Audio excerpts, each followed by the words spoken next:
Grumpy Kid, Cabin Fever by Jeff Kinney. November, Saturday. Most people look forward to the holidays, but the stretch between Thanksgiving and Christmas just makes me a nervous wreck. If you make a mistake in the first 11 months of the year, it's no big deal. But if you do something wrong during the holiday season, you're gonna pay for it. Maybe you would have got more presents if you hadn't pinched your brother last week.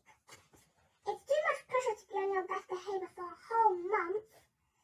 The most I can really handle is 6 or 7 days in a row. So if they move Thanksgiving to the week before Christmas, it would be fine by me. Where the willow meets the water, a tadpole met a caterpillar. They gazed into each other's tiny eyes and fell in love. She was his beautiful rainbow, and he was her shiny black pearl. I love everything about you, said Tadpole. I love everything about you, said Caterpillar. Promise you'll never change. I promise, he said. The Gruffalo. A mouse took a stroll by a deep, dark wood. A fox saw a mouse, and the mouse looked good.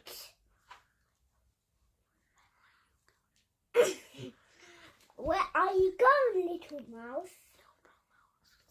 Brown mouse. A greedy tiger crept past a tree. Tiger sees a tree frog and a chimpanzee. Yummy, says Tiger. A tree frog to munch.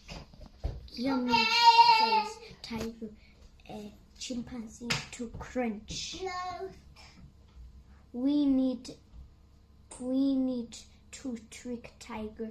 We need to get free. We need a good plan, says the chimpanzee. Tiger sees the chip. Can you see? Bananas, says Tiger, as sweet as can be.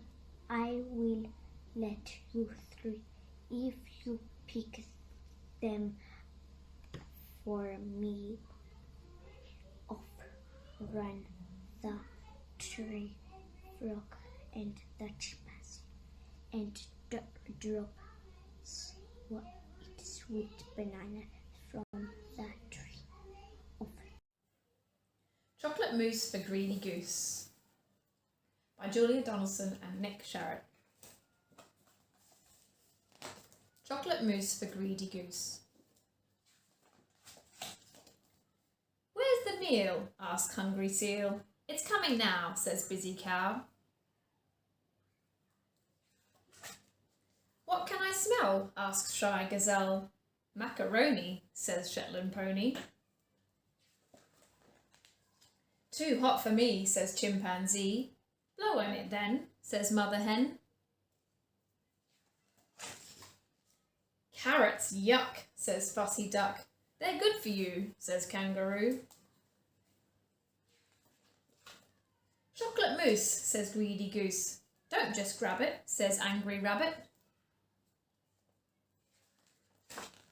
I'll lick the bowl, says Fairy Mole. I'll lick it cleaner, laughs Hyena. It's all gone, says Sad White Swan. I'll eat the cloth, says Happy Moth.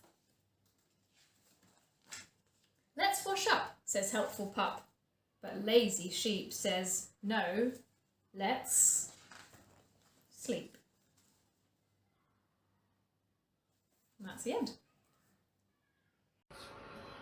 The other thing I want to clear up right away is that this was Mom's idea, not mine. But if she thinks I'm going to write down my feelings in here or whatever, she's crazy. So just don't expect me to be all their diary this and their diary that. The only reason I agreed to do this at all is because I figure later on when I'm rich and famous I'll have better things to do than answer people's stupid questions all day long. So this book is gonna come in handy. George. Chapter 26 Thick Brown Slime. Fantastical tales were Dad's specialty. However, this one he struggled to believe. With some prompting from Raj, Alfie told his dad the whole story. The dentist's visit to the school, the special mummy's toothpaste that burned through stone, the tooth snatching happening every night, being chased by the entire town, and finally having all his teeth taken out. Dad's disbelief turned to anger when Alfie took out the false teeth and held them up to the candlelight. When I get my hands on that dentist, shouted Dad, before he was plunged into a coughing and spluttering fit. Holding his tongue, Alfie declared, "This is why I didn't want to tell you. I didn't want to upset you." Alfie's father looked deep into his son's eyes. "I am more upset you didn't tell me. Son, we're a team, aren't we? You and me." Alfie nodded. He was afraid his voice would crack with emotion if he spoke. "You're my pup, my little pup," continued Dad, "and I would do anything for my little pup. I would die for you, if I had to." A tear welled in Alfie's eyes when Raj was bubbling, and had a big old blow in of his nose on his sleeve. Tammy Tremble was learning how to be a ghost, but her first week at Creepy College had been a disaster. Things began badly on Monday. Miss Hover had shown the class how to make objects float in mid-air, but Tammy couldn't seem to get anything off the ground. On Tuesday, Tammy took a fright class with Miss Screech, but no one was remotely scared by her efforts, not even Marley, the school cat. Jack and the Giants. Jack, hello Giants, I am Jack, and I'm going to show you around the town. Mum, hello Jack. Dad, hello Jack. He's so cute. Jack, are you ready to go on an adventure? Go on a tour? Giants, yes we are.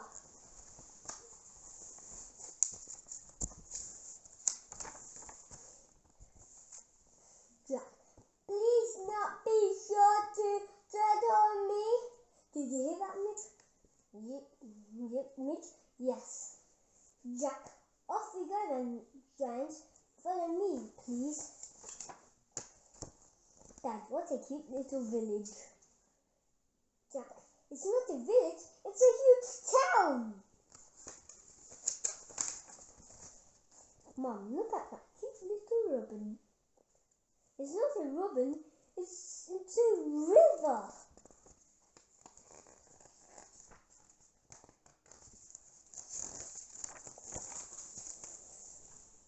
Jack, look at that cute little bridge. Can I put it in my fish tank? Mom, no you can't. Jack, now look, this is an art gallery. Dad, look at these cute little pups. Jack, they're not stamps, they're big pictures. Can I put them in my doll's house? Dad, no you can't. Jack, no, this is a zoo. Major, look at that cute little kitten. Jack, it's not a kitten. It's a huge tiger. Mum, look at that cute little creature with a thin neck. Jack, it's a giraffe! Mitchell, is that a gift shop, Dad? I don't know. Let's ask Jack. Mum, where is Jack, Dad? Yes, where is Jack? I hope you didn't tread on him, Midge.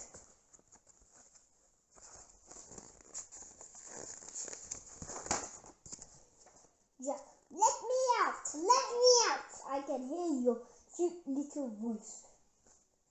Jack, let me out! It's coming from your pocket, Midge.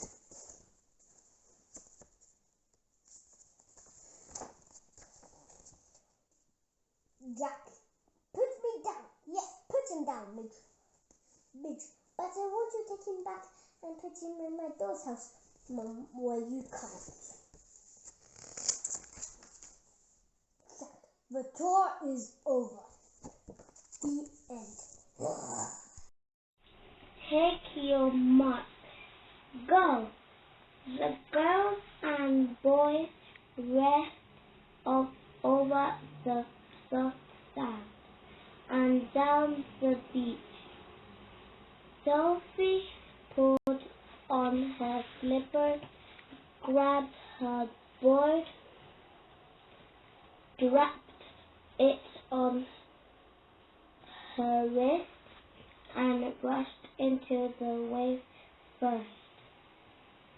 She had to paddle all the way out to the red marker and back again. It was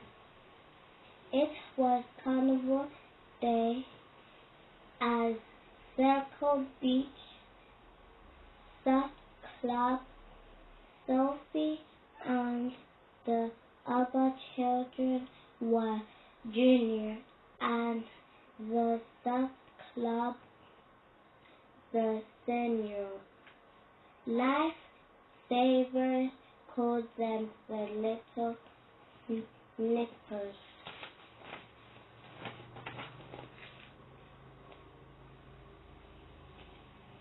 Sophie was paddling and kicking as fast as she could. Water splashed over her face and into her eyes. All that she could hear was go, go, go. It wasn't far to the red marker now. Sophie knew that her friend Nikki was close behind her. She was paddling and kicking as hard as she could too.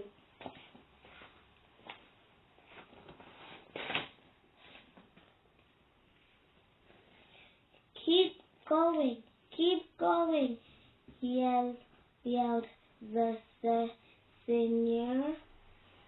Lifesavers who were in a surfboat by the red marker. Sophie hoped she would win.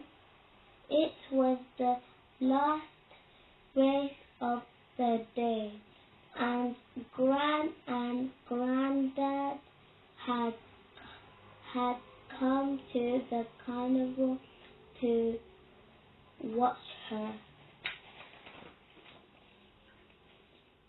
Sophie and Nick went around the red marker. They were both paddling and kicking harder than ever. Sophie lifted her head a little, and she could see the people on the beach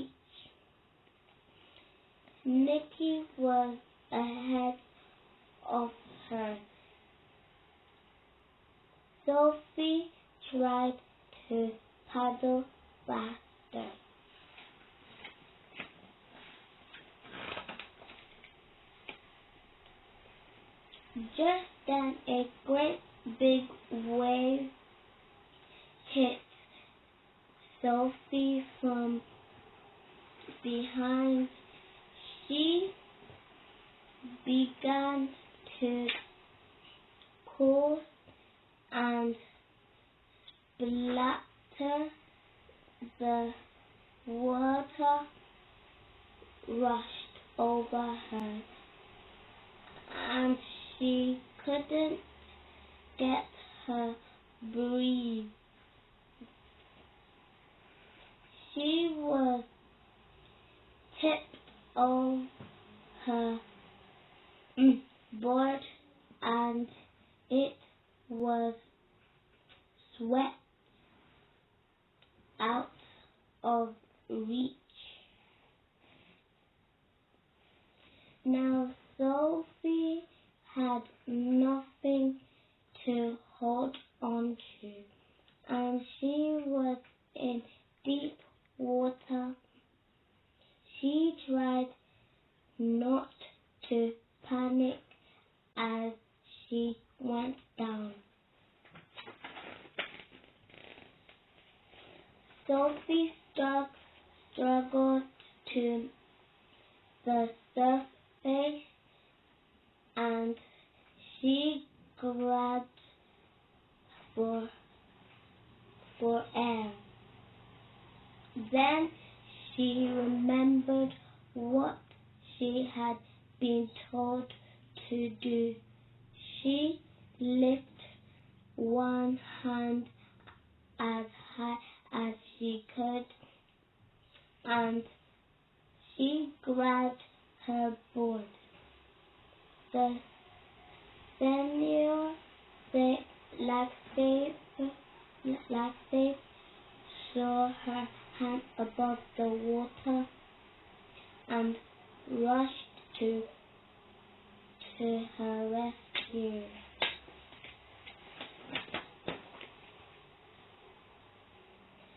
Grab hold of my hand, Sophie called Mike, the senior lifesaver, as the boat came up beside her.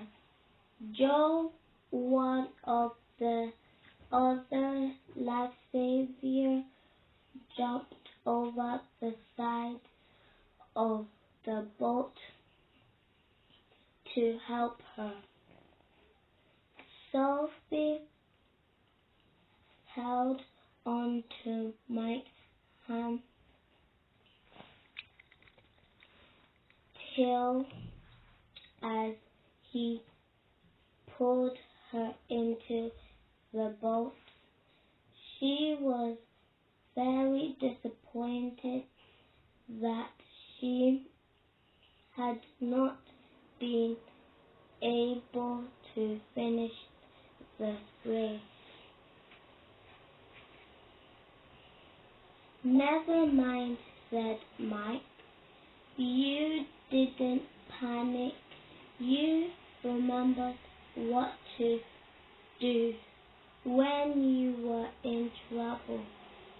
That is just... Hello, I'm Silverman. I'm gonna be reading this strange little book called Old School by Jeff Kinney. Wonder what it's like.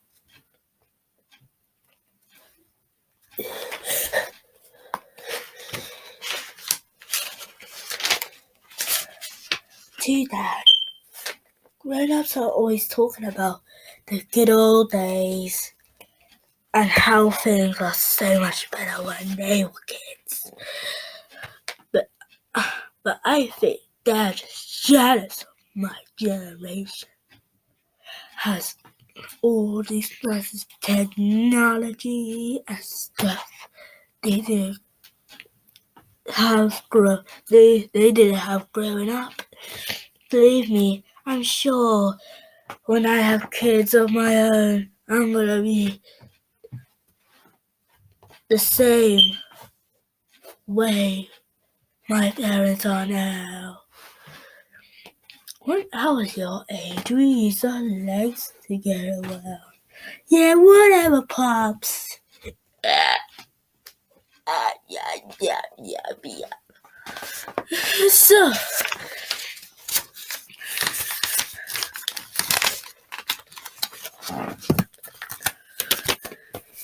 So, you know,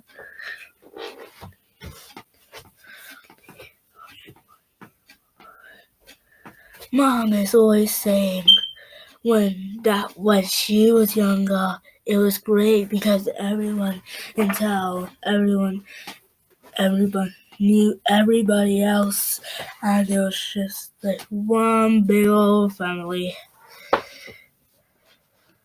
But that doesn't sound really great to me. I like my privacy, and I need everyone knowing. I don't need everyone knowing personal businesses.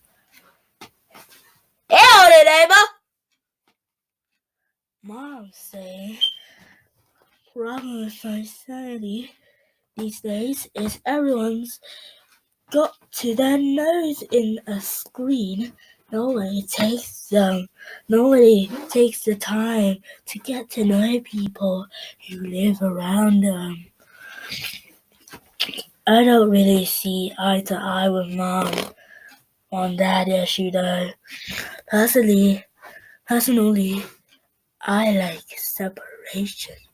I like a little separation. It's a good thing. You left your trees in my yard. Lol. Lately, Mom has been going around town with a petition to get people to stop using their phones and electronic gadgets for 48 hours. Let's unplug to reconnect.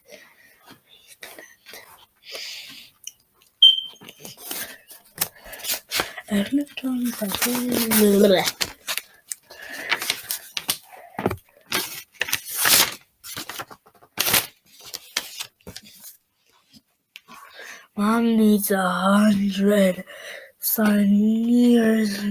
She can take petitions to the town hall, but she's having trouble to get people to put their names on it. I'm just hoping she gives up on this idea soon, because it's kind of exhausting me it's very exhausting for the rest of us to pretend we don't know her.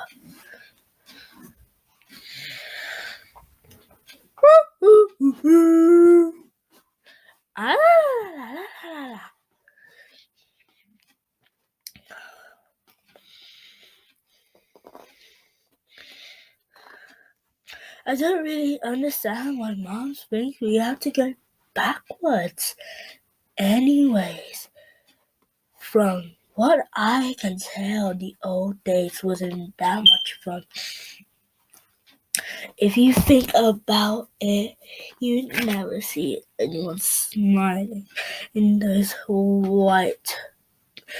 black and white photos. You don't see anyone in those black and white photos literally smiling. Shy cheese! Squeak!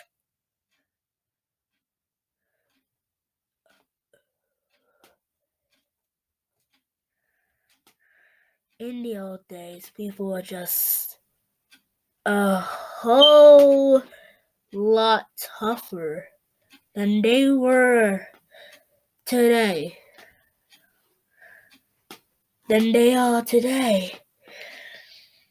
Human beings have evolved, and now we need electric toothbrushes, and shopping malls to soft serve ice cream to survive. Bleep, blor, bleep. Bleep, blor, bleep. Bleep, bloop, blor, blor, bloop, bleep.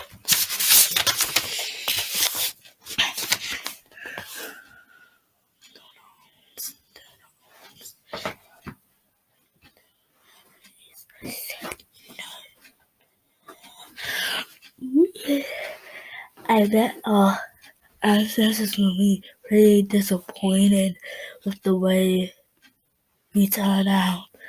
But once somebody invented air conditioning, there was no turning back. So yeah, that's not really the whole story, but It's a Daisy, Here Comes Maisie by Igloo Books. The fairy friends of Cupcake Wood were happy as could be. They had such fun as they prepared for Honey's birthday tea. They worked for hours, dusting clouds and hiding away. Then they all cried, "Oh, we forgot that Maisie's on her way." Everyone loved Maisie, but wherever she was there, she bombed the fairy beef and got honey in her hair. When Maisie's spell made horrible smells, it really was a pain. She made a spell for sunshine, but instead it poured with rain. Maisie waved her magic wand to make a gift for Honey.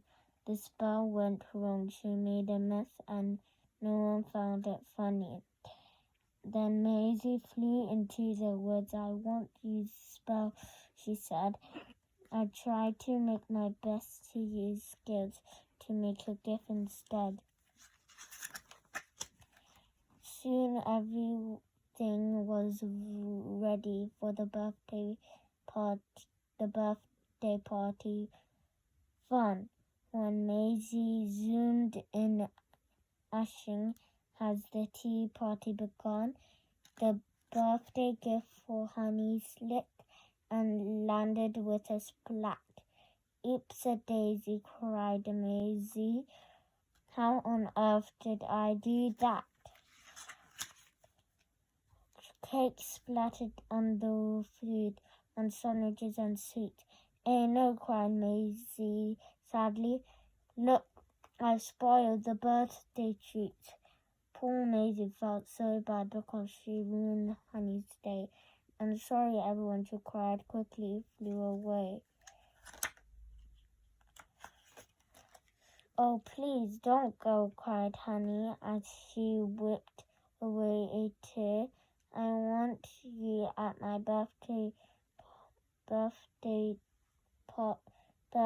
tea."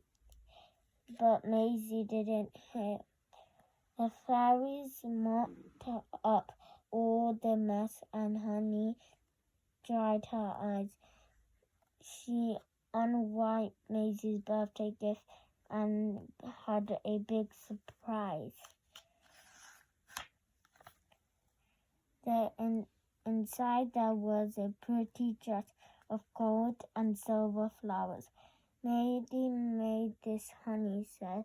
"It must have taken hours." "Maisie couldn't do spells," said Honey. "She always makes a mess. You're only special could have made this lovely dress." Each fairy wings went dropping and then Honey said, "I'm sad. We've got to find her. Poor Maisie, quick. She must be feeling bad." The fairies fluttered high and low in a very glad nook. They found unhappy Maisie on the tusk with the book. "Oh, there you are," cried Honey. "We've been looking everywhere. We miss you," cried Spells, and the honey in your hand. "I love my gift," said Honey. "Oh, please, do not come and play. Do come and play. My party won't be any fun if you stay anyway." Maisie fluttered her little wings. and giggled happily. I'm so very glad, she said, that you aren't cross with me. Maisie laughed and had such fun, and it was all because her fairy friends in the cupcake wood loved her just as she was. The end. The Littlest Bear.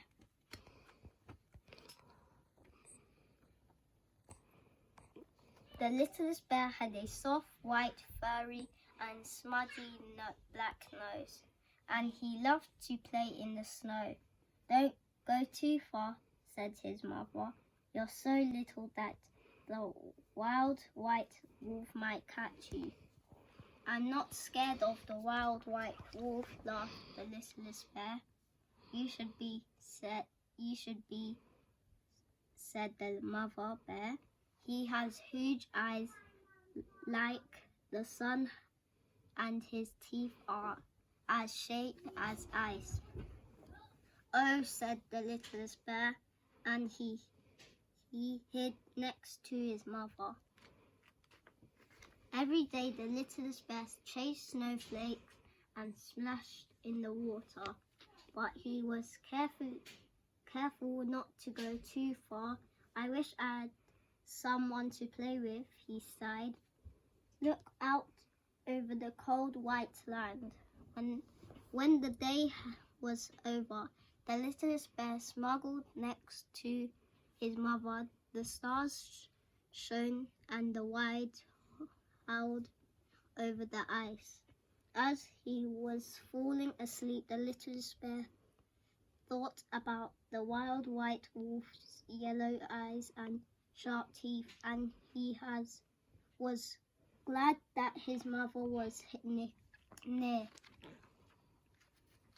The littlest bear grew strong enough to trek across the snow with his mother stepping into her big paw prints. Sometimes he noticed the prints of other creatures. Do they belong to another little bear? He asked. That would be fun, but his mother said, stay next to me. Those marks are wolf tracks. One night the wind blew more fiercely than ever. The littlest bear was frightened. Don't worry, his mother said.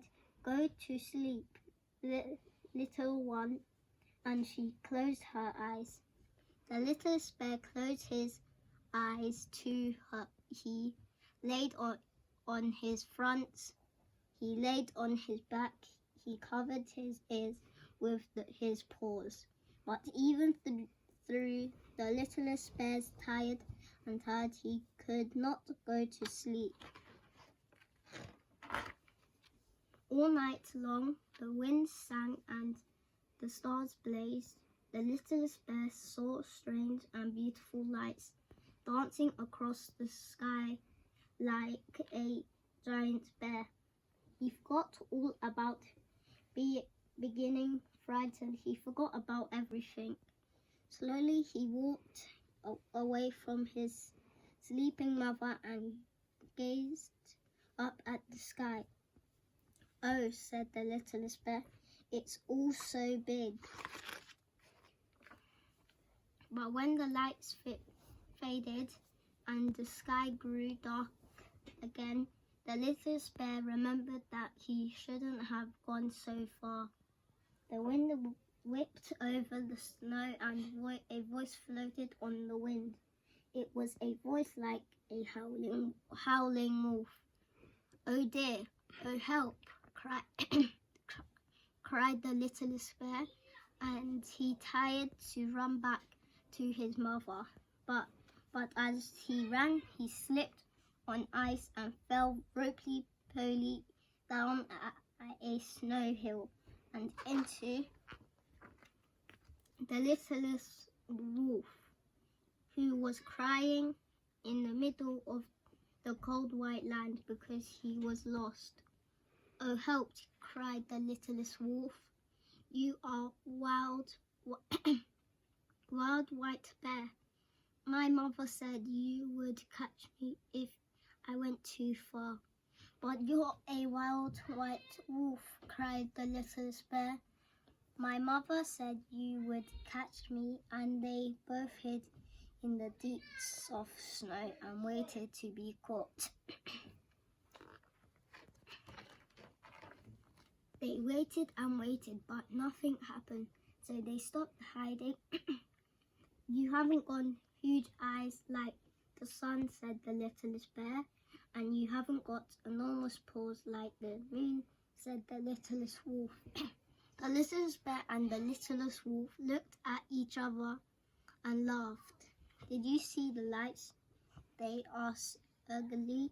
Can you catch snowflakes? Do you want to play? When the sun rose, the mother bear and the mother wolf woke up and went to look for their little ones, but they saw each other first. Wolf growled, the mother bear. Bear snapped, the mother wolf. The littlest bear and the littlest wolf rushed towards their mothers, shouting, but he's my friend. Slowly, the mother wolf looked at the littlest bear and smiled. Slowly, the mother bear looked at the littlest wolf and laughed. After that, the friends played together every day. Good morning, wild white bear, called the littlest wolf. Hello, wild white wolf, shouted the littlest bear. Race you to the water. They chased snowflakes and did roly-polies. They raced and tumbled and laughed and pretended to be big and wild and fierce. But when the night came, the littlest bear always went back to his mother to snuggle next to her and fall asleep. If he heard a howling across the ice, he wasn't frightened anymore because he knew it was just his friend, the littlest wolf, calling out to say good night. The end. Dog Diaries Drama Queen. Wednesday, April the 2nd. The past 24 hours of my life have been so disgustingly nasty that I'm actually starting to feel like a puddle of cat vomit. First, I ruined my brand new sweater with a PBG and pickle sandwich. A long story. Then I got hit in the face with a dodgeball during gym in front of the entire class and ended up trapped in a wacky fairy tale. An even longer story. Then, okay, I can handle the utter humiliation of walking around school, obviously to the fact that a sandwich was stuck in my abdomen like duct tape. I can even handle a mild condition. However, what I can't handle is the fact that someone started the awful rumor about me. I overheard two CCP, cute, cool and popular girls gossiping about it in the bathroom.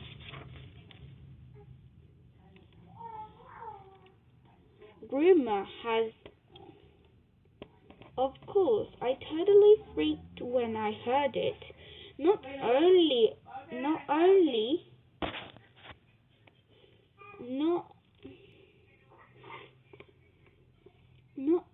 is a dare like that rude and insensitive, but it's a very cruel joke to play on a person like, well, me.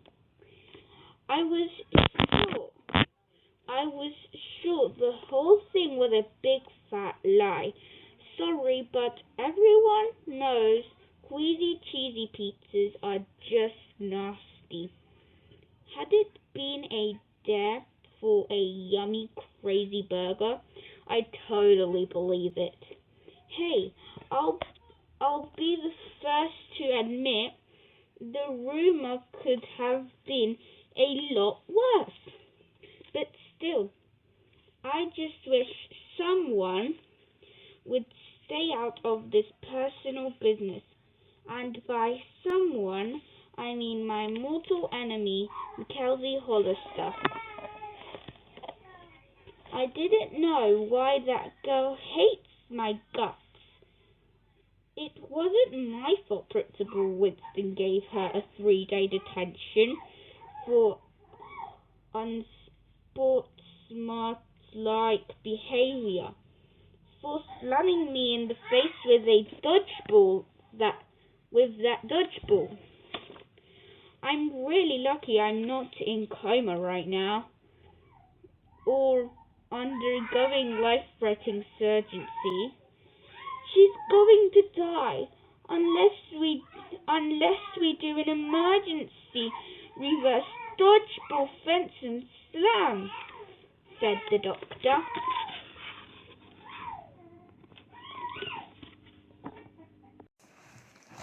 This is fun, I said grimly. Tina's mother stood with the hose dangling from one hand.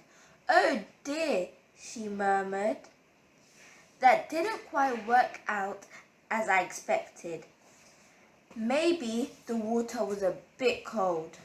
It's freezing, I cried. I could swear Tina's mother was trying not to laugh. One thing was certain. Tina thought it was hilarious. She was leaning out of her bedroom window and howling with glee. You look so funny, Trev.